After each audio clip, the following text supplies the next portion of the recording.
वसल्लम अलैका या हबीबल्लाह सल्लल्लाहु अलैका या रसूलल्लाह वसल्लम अलैका या हबीबल्लाह। मोहतरम जनाब वकील इब्न तहान ताहरी जवान मशहूर नाता महबूब अहमद जी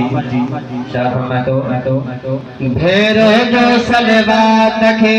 सज्जन को तो अच्छे भेरो जो सलवात के सज्जन को तो अच्छे रबिया आशिकन के लायक तो अच्छे रबिया मालिकन के लायक तो अच्छे भेरो जो सलवात के सज्जन को तो अच्छे भेरो जो सलवात के सज्जन को तो अच्छे रगड़ा आशिकन के लायक तो अच्छे रगड़ा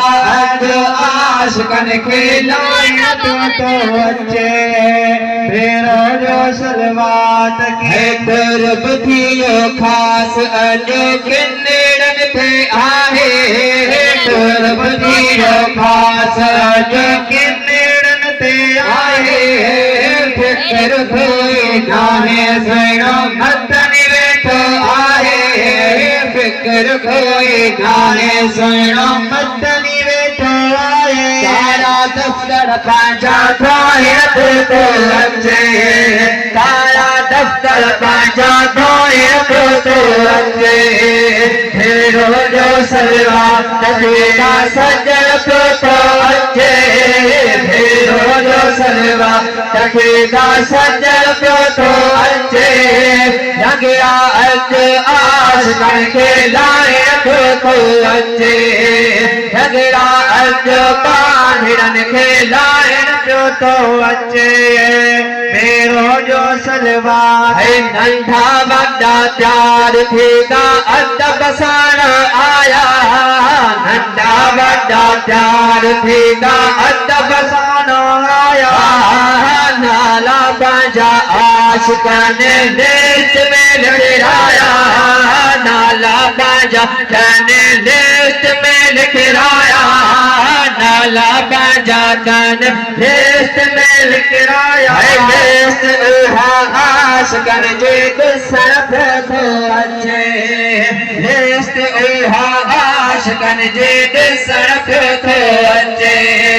भेरो जो सलवात रखेगा सज्जन को तो अच्छे भेरो जो सलवात रखे सज्जन को तो अच्छे लगड़ा आशिकन के नायन को तो अच्छे भेरो जो सलवात है जोड़े जाओ फैज़वादा करम थी व्याहने जोड़े जाओ फैज़वादा करम थी व्याहने था महलूत प्यारा गाए कड़ा गायने